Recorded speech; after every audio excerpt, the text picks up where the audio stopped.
오늘 본문은 예수님께서 값진 보물을 발견한 한 사람의 이야기를 우리들에게도 들려주십니다. 예수님 당시에는 주인이 직접 밭을 기경하지 않고 소장농이라든지 아니면 일꾼을 고용해서 밭을 기경했다라고 하죠. 그래서 이 비유 속에 등장하는 농부는 소장농 또는 일꾼, 일용직 일꾼이라고 생각할 수 있습니다. 어느 날 그는 주인의 밭에서 일을 하다가 값진 보화를 발견하게 되어집니다. 옛날에는 전쟁이 참 많이 발생했기 때문에 오늘처럼 재산을 어디에 보관할 길이 없어 땅에 묻는 일들이 많았다고 하죠. 그런데 주인이 존혹한 죽음을 당하게 된다던가 아니면 포로로 잡혀가게 되어지면 다시금 그 고향으로, 그 땅, 보물이 묻혀져 있는 곳으로 돌아오지 못했다라는 것입니다.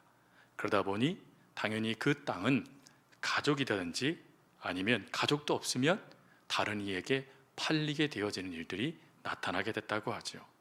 이러한 때에 소장농이 밭을 갈고 있었습니다.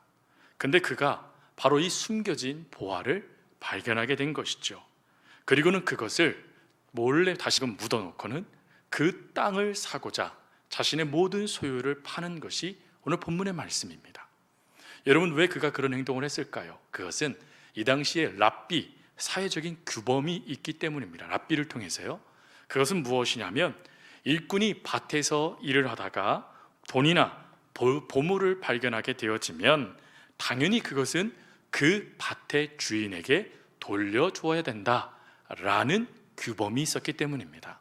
그래서 그 밭을 자신이 것으로 만들면 이 보물이 내 것이 되어지니까 그는 그 기쁨 가운데 이 밭을 사게 되어지는 것이죠.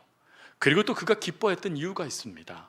사실 여러분, 만약에 그 밭의 주인이요, 그 밭의 보물을 숨겨놓았다라면 누군가에게 그것을 맡겼겠습니까? 절대 그러지 않았을 겁니다. 그런데 그 밭을 맡겼다라는 것은 이 사람도 이 밭의 주인이 아니었다라는 것을 알 수 있는 것이죠.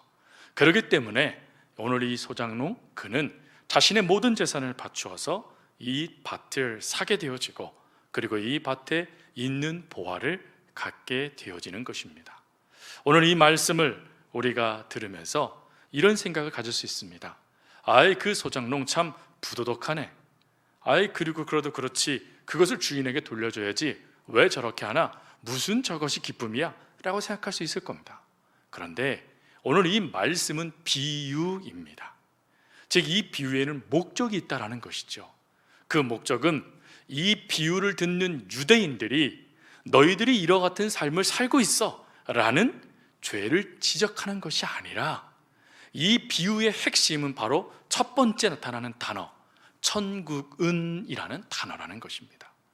즉, 천국을 소유하고자 하는 자는 그 가치를 알기 때문에 어떠한 희생을 치르고라도 그것을 얻고야 만다라는 것, 그것을 가르치는 것이 오늘 이 비유의 핵심입니다.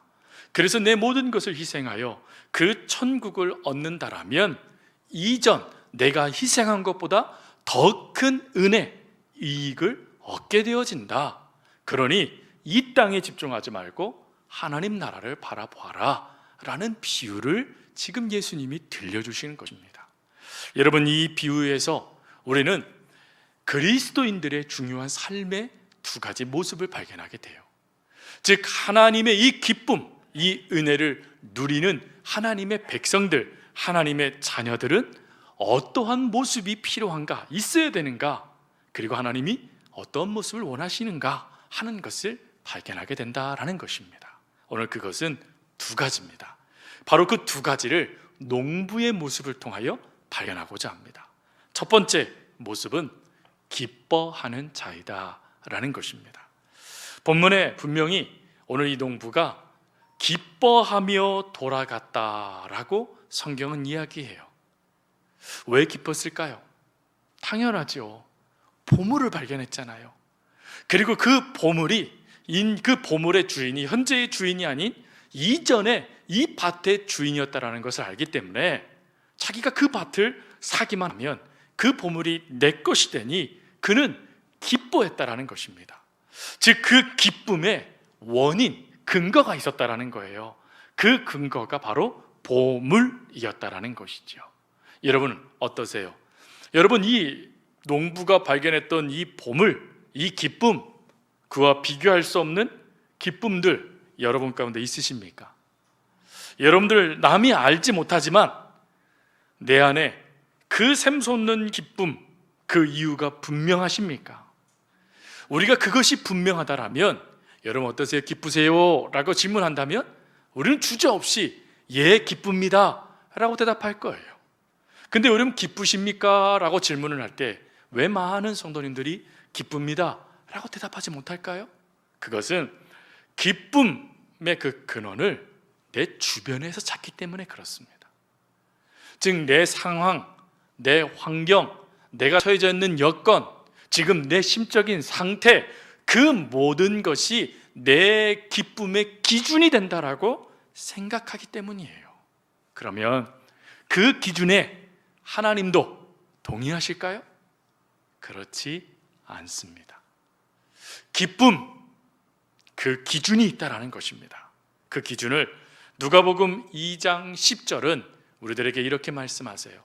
천사가 이르되 무서워하지 말라. 보라, 내가 온 백성에게 미칠 큰 기쁨의 좋은 소식을 너희에게 전하노라. 아멘. 여러분 여기에서 천사가 지금 이 말을 전해주고 있는데 천사가 말하는 기쁨의 좋은 소식 누구십니까? 예수 그리스도시죠. 즉 기쁨의 근원은 외부적인 것이 아니라 저와 여러분들이 믿고 있는 예수님이라는 것입니다. 그 예수님을 천사는 뭐라고 얘기하냐면 큰 기쁨의 좋은 소식이시다라고 말하는 거예요. 작은 아주 볼품없는 한 번 정도 그게 아니라 넘치는 기쁨이라는 거예요. 그럼 왜 넘치는 기쁨일까요? 그것을 사도 바울이 디도서 2장 14절에 이렇게 말을 해요. 그가 우리를 대신하여 자신을 주심은 모든 불법에서 우리를 속량하시고 우리를 깨끗하게 하사 선한 일을 열심히 하는 자기 백성이 되게 하려 하심이라. 아멘. 여러분 무슨 말씀입니까? 이 큰 기쁨의 좋은 소식이신 예수님께서 우리의 죄의 문제를 해결해 주셨다는 거예요. 죄의 삭은 사망입니다. 그리고 죄는 하나님과 우리 사이를 단절시켜버리는 무서운 영적인 암과 같은 것이었죠. 그런데 예수님께서 이 땅에 오심을 통해서 이 암세포를 없애주셨다는 거예요. 그래서 하나님과 우리 사이 관계를 회복시켜 주셨다는 것입니다. 여러분 이게 왜 중요할까요? 그것은 우리 그리스도인들이 깨닫는 게 한 가지가 있기 때문이에요. 여러분 세상에 우리 주변에 나타나는 수많은 문제들 그게 왜 나타납니까? 무엇이 문제이기 때문에 그 문제들이 나타날까요? 예, 하나님과 우리 사이의 문제 때문이에요. 즉 하나님의 그 은혜, 하나님의 그 말할 수 없는 한량없는 사랑이 우리 속에 밀고 들어오면 그 은혜가 내 주변으로 흘러들어갑니다. 그게 에스겔을 통해 하나님 주시는 환상의 모습이죠. 넘치도록 하나님은 부어주시는 분이세요. 그런데 죄라는 것 때문에 이게 끊어진 거예요. 끊어지니까 어떻게 될까요? 남편과 아내가 원수가 돼요. 끊어지니까요 형제와 형제가 반목해요. 그것으로 끝나나요? 고부간의 갈등은요, 여러분 이웃간의 갈등은 왜 생깁니까? 하나님을 믿는 우리들에게 왜 그런 문제들이 여전히 나타나서 우리를 힘들게 할까요? 그 출발점을 외부적인 것에 두지 말고, 너 때문이야 사람에게 두지 말고 하나님과 우리 사이에서 두라는 거예요. 하나님과 우리 사이에서 두다 보면 발견되는 게 있는데 그게 뭐냐면 죄라는 것이 하나님과 우리 사이를 끊어버렸다라는 거예요. 끊어버리게 되니까 그 은혜가 우리 안에 밀고 들어오지 못하니까 메마른 우리의 심령이 먼지만 날리고 쩍쩍 갈라진 우리의 마음에 공허함만 넘치게 됐다라는 거예요. 그러니 생명이 살 수 없지요. 근데 예수님이요 이 문제를 해결해 주셨다라는 거예요. 그 쩍쩍 갈라져 있는 우리의 심령에 예수님의 말할 수 없는 담비 사랑의 은혜를 가득 부어주셨다라는 거예요. 그랬더니 어떻게 될까요? 말라버린 하천에는 아무것도 살 수 없었는데 그것에 물이 넘치게 되니까 생명이 역동하는 거예요. 여러분, 그것을 우리가 깨닫는 게 있어야 돼요. 그것을 우리가 우리 속에 예수 그리스도의 생명이 들어와 버리니까 나와 관계가 끊어졌던 이들의 관계들이 회복되기 시작하고 그곳에 사랑이 싹트기 시작하고 생명이 역사되기 시작했다라는 거예요. 그 은혜를 큰 기쁨의 근원 되신 예수님께서 이루고자 우리 가운데 오셨대요. 그리고 우리들은 그 예수님을 어떡하죠? 믿고 있지 않습니까? 여러분, 이 예수님을 모신 이들에게 예수님은 이런 말씀을 하세요. 포도원 비유를 통하여 요한복음 15장 말씀에 그 기쁨의 근원 되신 예수님이 실제가 되어져서 우리에게 어떤 역사를 더하시는지 말씀하는데, 먼저 중요한 게 있어요. 그게 뭐냐면 아버지의 계명이 우리 안에 있어야 된다는 거예요. 계명은 율법이 아니라 예수님이 우리 안에 계셔야 되는데, 놀라운 것은 그 예수님이 우리 안에 계신대요. 쉬운 말로요, 임마누엘, 예수님이 우리와 함께 하신다는 것입니다. 그 예수님을 선택해래요. 그 예수님 안에 거하기로 결정하래요. 그렇게 예수님 안에 선택하고 예수님을 받아들여서 예수님과 함께하는 자들에게 예수님이 뭐라고 말씀하시냐면, 요한복음 15장 11절 말씀 같이 한번 읽겠습니다. 내가 이것을 너희에게 이름은 내 기쁨이 너희 안에 있어 너희의 기쁨을 충만하게 하려 함이라. 아멘. 여러분 기쁘십니까? 우리가 기뻐할 수 있는 이유가 있어요. 그것은 예수 그리스도께서 우리 안에 계시기 때문이라는 거예요. 근데 계시는 정도가 아니라 15장 말씀 충만하게 하신대요. 무슨 말일까요? 날마다 기쁨을 부어주신다는 거예요. 여러분, 이 은혜를 예수님께서 우리에게 허락해 주셨기 때문에 우리는 기뻐할 수 있다라는 거예요. 기뻐할 수도 있다라는 게 아니라 할 수 있다라는 거예요. 우리는 기뻐해야 된다라는 거예요. 기뻐하시기 바랍니다. 기쁨의 원인을요, 세상에 찾지 마세요. 안타깝게도요, 세상은 우리를 힘들게 해요. 그 욕심의 덩어리들을 만족을 못하도록 우리를 만들어 버려요. 끊임없이 우리를 갉아먹어요. 그런데 우리 안에 계신 예수님은 우리를 살리세요. 우리에게 기쁨을 주세요. 우리에게 놀라운 하나님의 역사를 주세요. 그 놀라우신 역사를 경험한 우리이기에 우리는요, 초막이나 궁궐이나 상관없는 거예요. 그 어디나 하늘나라가 되는 거예요. 하나님의 기쁨이 우리 속에 넘치게 되어지니 그 기쁨에 반응하다 보니 세상의 모든 조건들이 우리를 만족해 하는 기쁨의 조건이 아니라 예수님이 내 삶의 기쁨이구나 고백하며 감사하게 되어진다는 거예요. 여러분, 세상이 그걸 알까요? 몰라요. 그래서 복음성가에 그런 복음성가 있잖아요. 평안을 너에게 주노라. 세상이 안 돼요? 모른대요? 모른대요. 근데 우리는 알아요. 예수님이 주는 평안, 예수님이 주는 기쁨, 그 역사가 우리 속에 있기에 우리는 기뻐한다라는 거예요. 기뻐한다. 여러분, 기뻐할 수 있기 바랍니다. 여러분, 이 놀라운 은혜를 깨달았던 맥스 루케이드 목사님은 그분이 쓰신 책 중 예수님처럼이란 책에서 이런 말을 했어요. 하나님을 위해 일하기를 그만두고 하나님과 함께 일하기를 시작해라. 무슨 말일까요? 이 책의 주인공은 예수님을 사장님, 인심 좋은 사장님으로 받아들였어요. 그리고 자신은 종업원이라고 생각했어요. 사장님은 명령을 내려요. 그리고 명령에 자신은 움직였더니 보상을 해줬다라는 거예요.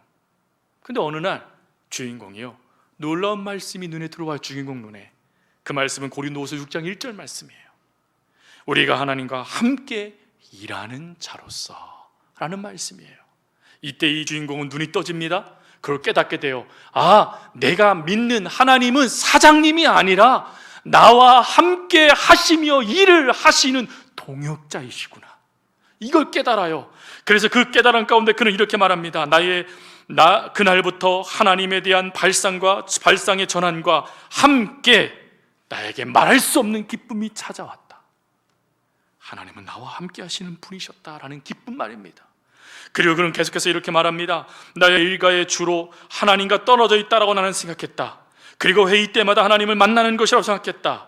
그러나 나는 하루의 일상 시간 내내 하나님과 늘 동행하고 있다라는 것, 그리고 내가 언제나 하나님의 임재와 동행 가운데 있다라는 그것을 내가 인식하든 인식하지 못하던 그것은 언제나 나에게 기쁨이 됐고 사실이 되었다.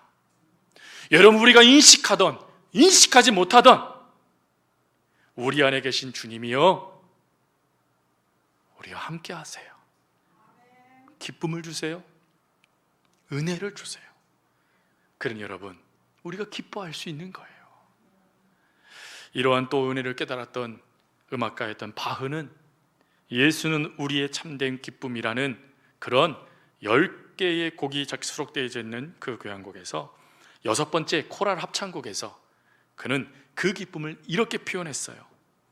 예수님은 나의 기쁨의 원천이시며 내 마음의 본질이시며 희망이십니다.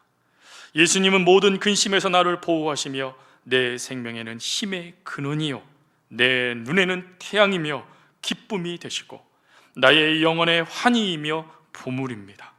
그래서 나는 내 마음과 눈에서 예수님을 결코 멀리하지 않을 것입니다. 얼마나 귀한 고백입니까? 여러분, 바흐는 분명히 우리에게 뭐라고 말합니까? 우리의 기쁨의 원천은 예수 그리스도라는 거예요. 그 예수님이 우리의 마음의 본질이고 희망이고 생명이고 더 나아가서 우리의 환희래요. 그리고 그는 권면합니다. 이 예수님을 결코 멀리하지 마세요. 성경은 하나님을 가까이 하는 자가 복이라고 말씀하셨어요. 근데 여러분, 은혜가 뭘까요? 가까이 하기도 전에 예수님이 우리 안에 들어와 계신 거예요.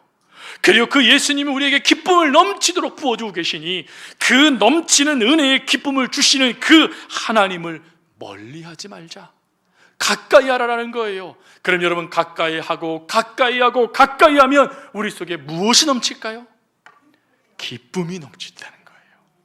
성도님들, 내가 만약 지금 기뻐하지 않다라면 지금 하나님과의 관계가 깨어진 거예요. 근데 내 안에 말할 수 없는 기쁨이 찾아와요. 몸이 힘들고 사업이 기울고 신앙이 바닥을 치고 내 자신도 우울증에 빠져 어쩔 줄 몰라 하고 있는 그때에 이상하게 내 마음에서부터 기쁨이 밀려오기 시작한다면 누가 역사하시는 겁니까? 예수님이 역사하시는 거예요. 예수님이 지금 저와 여러분과 함께 하시면서 역사해 주시는 거예요. 그리고 말씀해 주시는 거예요. 사랑하는 딸아, 사랑하는 아들아, 내가 너의 기쁨의 원천이란다. 내가 너에게 기쁨을 주겠단다. 내가 너에게 힘을 줄 거야. 능력을 줄 거야. 그러니 나와 함께 일어서자구나. 여러분, 아가서의 솔로몬이 뭐라고 말합니까? 나의 사랑, 나의 어여쁜 자야, 나와 함께 하자. 여러분, 그 고백을 우리 주님이 우리에게 들려주시는 고백이에요. 그러니 성도님들, 외부적인 것, 주변 바라보며 기쁨의 원천을 삼지 마세요. 우리의 유일한 기쁨의 원천은 예수 그리스도이기 때문에 그 예수님 안에서 기뻐하는 저와 여러분이 될 수 있기를 주의 이름으로 축복합니다. 그리고 두 번째, 우리는 어떤 자이냐? 우리는 그 기쁨의 근원 되신 예수님 안에서 결단하는 자이다 라는 것이에요. 44절 말씀해 보면 이렇게 돼 있죠. 자기의 소유를 다 팔아 그 밭을 사느니라. 여러분, 어떠세요? 여러분들의 재산을 다 팔아서 천국을 소유하실 수 있으시겠습니까? 여기서부터 어려워지죠. 하나님, 알기는 아는데 그거 좀 지나치신 거 아니세요? 하는 생각이 들지 않겠습니까? 근데 이 농부가요, 결단했대요. 내 거 다 팔 거야. 여러분, 팔 때 남겨놓는 것들이 있었을까요? 그는 일용직 아니면 소작농이에요. 재산이 많지 않아요. 그러니 다 판다 했을 때요, 그 집에 있는 모든 것을 팔았을 거예요. 그 모습을 바라보는 가족들이요, 난리가 나지 않겠습니까? 아니, 우리 남편이, 우리 아빠가 미쳤나? 왜 저러시나? 난리가 나는 거예요. 이웃들이 와서 말립니다. 형제들이 와서 말려요. 너 그러면 안 돼. 그런데 이 사람이요, 절대 포기하지 않아요. 다 팔아버립니다. 그리고는 이 밭이 좋은 밭이 나쁜 밭인지 그 밭을 사버렸다라는 거예요. 여러분, 이 말씀의 중요한 것은 희생 결단이에요. 여러분, 하나님의 그 천국의 역사를 여러분들이 여러분 것으로 하나님께서 허락해 주신다는데, 그 허락되어지는 그 은혜를 누리기 위하여 여러분들은 무엇을 희생하십니까? 신앙은 한마디로요, 결단이라고 합니다. 그리고 신앙인은 이렇게 설명합니다. 신앙인이란 그리스도를 위해 결단하는 사람들이다. 결단한대요. 그럼 여러분, 저 이렇게 살게요 결단한다라면 반드시 뭐가 따라와야 되죠? 포기되는 것들이 따라와야 돼요. 버려지는 것들이 따라와야 돼요. 즉, 지금 내 삶을 붙잡고 있는 무언가가 포기되지 않으면 안타깝게도 결단은 공연불이 된다는 거예요.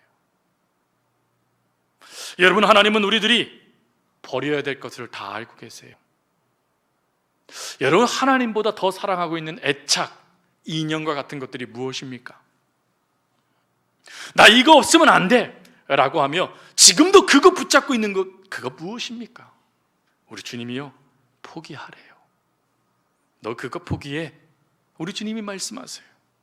또요, 여러분, 우리가 하나님을 섬김에 있어서 여전히 포기되지 않는 가장 무서운 게 뭘까요? 그거는 바로 우리 자신입니다. 내가 포기가 안 돼요. 내려놓음이라는 것을 참 많이 들어요, 우리들은. 그런데 어떻습니까? 내가 내려놔지지 않아요.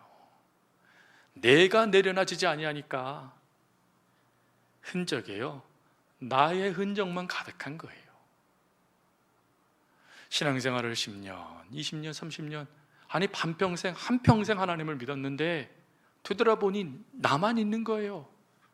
그 정도로 나는 포기하기가 힘든 존재인 거예요, 여러분. 그런데 나를 포기하래요.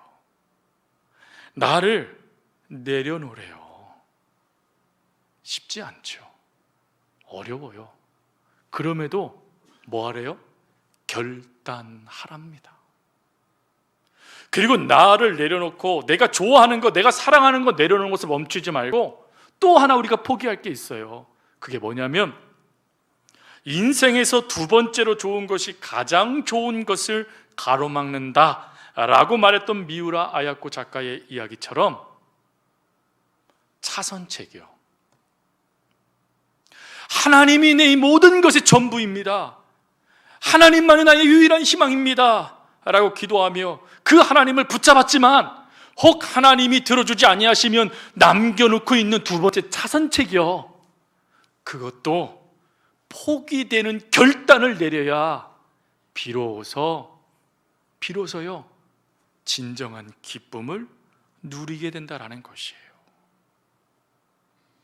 안타까운 점, 불가능할 정도로 어려워요. 우리는 이 비유를 들으면서 쉽게 그래, 그럴 수 있지, 물론 보물이라는 것이 눈에 딱 들어왔으니까요, 더 큰 이익, 더 큰 복이 있으니까 그 정도 할 수 있어. 근데 여러분, 천국은요, 우리 눈에 보이지 않아요. 하나님 나라요, 소망하지만 우리 눈에 보이지 않아요. 단지 저희와 여러분들은 히브리서 기자가 말한 것처럼 눈에 보이지 않지만 실상이 될 거라는 것을 믿기에 그 믿음으로 우리가 지금 살아가고 있는 것 아니겠습니까? 그러니 여러분, 내 것을 포기하여 천국을 수하고자 그것을 위해 결단하는 게 그리 쉽지 않다라는 거예요. 그리고 한 가지요, 지금의 삶이 좀 불편하지 않아요. 괜찮아요. 나름 만족스러워요. 남부럽지는 않아도 살 수 있어요. 그런데 이것마저 포기하라니 받아들일 수가 없지요. 그러니 이 말씀을 들으면 조금 불만이 생기실 수도 있을 것 같아요. 제가 여러분들의 마음을 어지럽게 하고자 이 말씀을 드리는 거 아닙니다. 혹 이 말씀 때문에 생각하지 않았지만 갑작스럽게 불편해지는 성도님들 계실 수도 있어요. 그런데 여러분, 그럼에도 불구하고 우리는 결단하지 못해요. 이것도 잡고 싶고요, 꺼림칙한 마음이지만 이것도 붙잡고 싶어요. 갈팡질팡하죠. 머뭇머뭇거려요.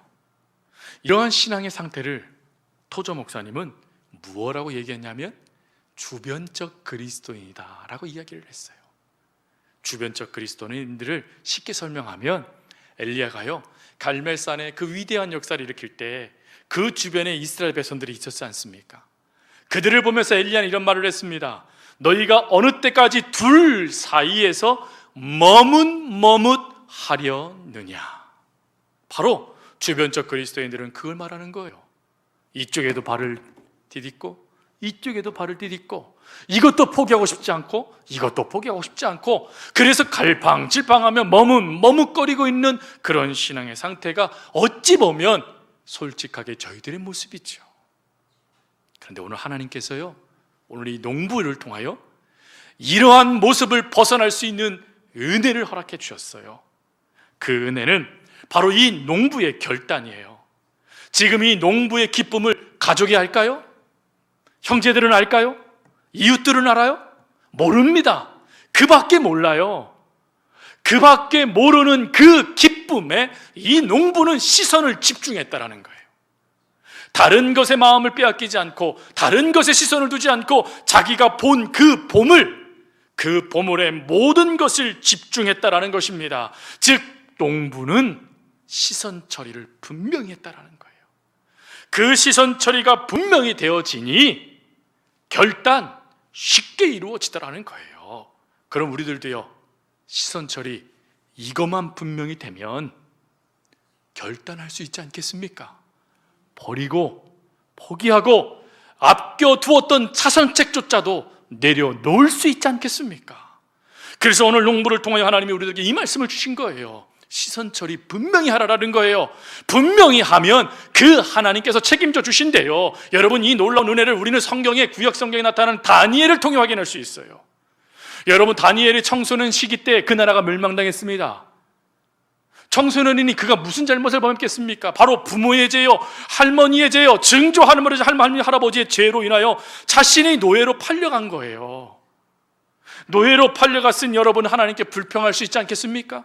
그 외부적 상황에 그 절망에 편승하여 하나님 어떻게 이럴 수 있어요? 내 부모의 죄가 이 크네요 라고 말하며 원망할 수 있지 않겠습니까? 그런데 다니엘은 그러지 않아요. 다니엘은 그런 순간에 결단을 내리는데 그 결단에 다니엘서 1장 8절은 우리에게 분명히 말씀하여 그는 이렇게 말합니다. 다니엘은 뜻을 정하여 무슨 말이죠? 시선을 하나님께 고정했다라는 거예요. 시선을 하나님께 고정하고 왕의 음식과 그가 마시는 포도주로 자기를 더럽히지 아니하리라 하고 자기를 더럽히지 아니하도록 환관장에게 구했대요. 여러분 이게 쉬운 일일까요? 잊지 마세요. 그는 지금 노예입니다. 왕의 진미를 거절한다? 왕의 뜻을 반한다는 거예요. 그러면 노예 죽여도 되는 것이죠. 그러니 지금 이 하나님께 뜻을 구했다라는 이것은요 목숨을 걸고 내 모든 걸 포기하고 버렸다라는 거예요. 그랬더니요 하나님이 어떻게 하셨을까요? 놀라운 말씀이 채 1절도 지나가기 전에 이렇게 말씀하세요. 9절이요 같이 읽겠습니다. 시작. 하나님이 다니엘로 하여금 환관장에게 은혜와 궁유를 얻게 하신지라. 아멘. 결단하며 시선을 하나님께 고정하고 내 모든 걸 내려놨더니 하나님이 뭐 하셨대요? 은혜와 궁유를 얻게 해주셨대요. 이것을 이렇게 정리할 수 있어요. 결단은 내가 하지만 결과는 하나님께서 책임지신다. 여러분 결단하지 않아서 문제인 거죠. 볼로 혹 이런 분들도 계세요. 내가 결단하지만 목사님 실패해요. 아니 결단하고자 자꾸 멈춰요. 어떡하죠? 걱정하지 마세요. 그 순간에 다시 결단하시면 돼요. 넘어져 있다라고 좌절하지 마세요. 다시 일어섰으면 돼요. 우리 하나님 그거 갖다 뭐라고 나무라는 분이 아니세요. 오히려 그래 용기 냈구나 잘했구나 칭찬해 주시는 하나님이시죠. 그러니 그 하나님을 바라보고 오늘 우리가 해야 될 것은 결단하는 거예요. 버리는 거예요. 포기하는 거예요. 내려놓는 거예요. 그런데 하나님이 그런 나를 어떻게 하신대요? 책임지신대요. 그러니 여러분 결단 쉽게 할 수 있지 않겠습니까? 그래도 어려우세요? 그래도 주저되세요? 걱정하지 마세요. 예수님께서 뭐라고 말씀하셨습니까? 믿음이 없는 자에게 내가 믿음을 주시겠다고 말씀하셨잖아요. 넘치도록 부어주겠다고 말씀하셨잖아요. 그거 하는 게 구하면 되잖아요. 구하고 결단하세요. 그럴 때 하나님이 책임져 주십니다. 오늘 우리 말씀을 정리하면 마지막으로 히브리서 11장 말씀을 같이 읽을 텐데, 여러분 이 말씀에 모세를 여러분이라고 생각해 보세요. 그리고 이 말씀을 읽고 여러분들이 놓치지 말아야 될 것은 마지막 절이에요. 상 주심을 바라봅니다. 같이 한번 읽겠습니다. 시작. 믿음으로 모세는 장성하여 바로의 공주의 아들이라 칭함받기를 거절하고 도리어 하나님의 백성과 함께 고난받기를 잠시 죄악의 낙을 누리는 것보다 더 좋아하고 그리스도를 위하여 받은 수모를 애굽의 모든 보화보다 더 큰 재물로 여겼으니 이는 상 주심을 바라봄이라. 아멘. 여러분, 우리 하나님은 상 주신대요. 준비하신대요. 그러니 여러분 실패하더라도 넘어지더라도 다시금 일어나 결단하세요. 책임져 주시는 하나님, 은혜 주시는 하나님, 사랑 주시는 하나님, 보호해 주시는 하나님이 여러분들을 끝까지 지켜 주실 것입니다. 그 은혜를 바라보며 기뻐하는 자, 그 은혜를 바라보며 결단하는 사랑하는 성도님들 될 수 있기를 간절히 주님의 이름으로 부탁드립니다.